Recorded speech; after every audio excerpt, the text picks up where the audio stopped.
Assalamu alaikum warahmatullahi wabarakatuh. Bismillahirrahmanirrahim. Today is the lecture number 171 and this is from the Paramount English, your favorite English channel. Simplest use of preposition. Let us come to see what is this. There are 15 sentences how to use preposition with meaning. This is the first, he was cured dash his illness. अब जो empty boxes हैं उसमें आपने preposition use करना है. अगर हम he was cured of लगाते हैं of तो ये person के लिए होता है. He was cured of his illness, उसका इलाज किया गया उसकी बीमारी का, यानी उसकी बीमारी का इलाज किया गया. नंबर सेकंड पे आता है this tablet is a cure for headache. Something के लिए यहाँ पे फॉर आएगा और क्योंकि यहाँ पे क्योर ऑफ जो था वो था पर्सन के लिए, क्योर फॉर आएगा समथिंग के लिए कि this tablet is a cure for headache. Sir दर्द के लिए ये टेबलेट जो है वो एक अच्छा इलाज है या ट्रीटमेंट है. नंबर 3 पे आता है ही डील्स डैश टी. यहाँ पे आएगा डील के साथ इन, क्योंकि जब हम डील के साथ इन लगाते हैं तो बिजनेस की मीनिंग में आता है. ही डील्स इन टी, वो चाय का कारोबार करता है. नंबर 5 पे देखते हैं, नंबर 4 पे आता है deal dash this man Fairlie. यहाँ पे पर्सन के लिए आएगा तो डील के साथ विथ आएगा. Deal with this man Fairlie यानी इस आदमी के साथ अच्छी तरह बर्ताव करो. नंबर 5 पे आता है the Quaid-e Azam dedicated his life dash the Muslims of the subcontinent. यहाँ पे क्योंकि पर्सन के लिए यूज़ हो रहा है, पर्सन्स के लिए, कम्युनिटी के लिए, तो हम डेडिकेट के साथ टू लगा देंगे.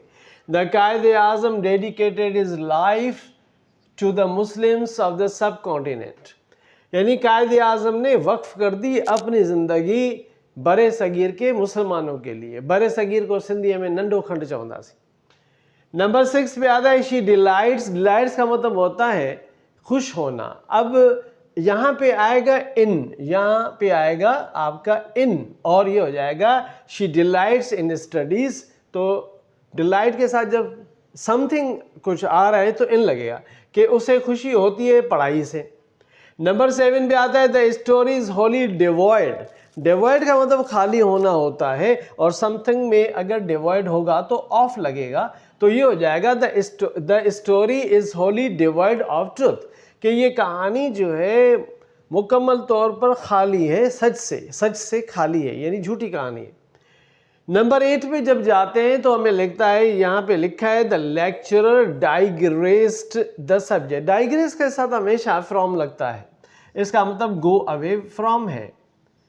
तो यहाँ पर आ जाएगा the lecturer digressed from the subject. The subject मतलब मेन पॉइंट, यानी तो जो लेक्चरर था वो मेन सब्जेक्ट, जो टॉपिक था, जो उन्वान था, जो पॉइंट टू बी डिस्कशन था, उससे फिर गया, वहाँ से हट गया. नंबर 9 पे आता है he is economical of time. यहाँ पे ऑफ आएगा इकोनॉमिकल के साथ के सेवर की मीनिंग में. He is economical of time, के वो बहुत बचत करने वाला है वक्त का. देखिए English is the funniest language है. इकोनॉमी मईशत होता है, इकोनॉमिक मुआशी होता है, इकोनॉमिकल बचत वाला होता है, और इकोनॉमिकली जो है वो इकोनॉमिकल जब हम लिखते हैं तो इसका मतलब मुआशी नहीं होता, बचत वाला होता है. तो इकोनॉमिकली अगर होगा डबल एल वाला वाई तो मेनर को शो करता है, तो वो हो जाएगा माशी तौर पे. My words have no effect dash her. अगर समबडी आता है तो या तो आप अपॉन लिखते हैं या ऑन लिखते हैं, यहाँ पे दोनों चीज़ें हो सकती हैं. My words have no effect on her या my words have no effect upon her. मैंने यहाँ अपॉन लिख दिया कि मेरे अल्फाज ने उस पर कोई असर नहीं छोड़ा है. फिर नंबर 11 पे आते हैं कि I have great faith dash Allah. अगर आपके पास वर्ड्स फेथ है, ट्रस्ट है, बिलीव है, तो इन सब में कॉन्फिडेंस है तो भी इन आएगा. तो I have great faith in Allah, मुझे अल्लाह पर पूरा भरोसा है, एतमाद है, ईमान है. क्योंकि इंग्लिश में फेथ का मतलब ईमान भी होता है, फेथफुल का मतलब मोमिन होता है, फेथलेस माने काफिर होता है. नंबर 12 पे द चाइल्ड फीड्स.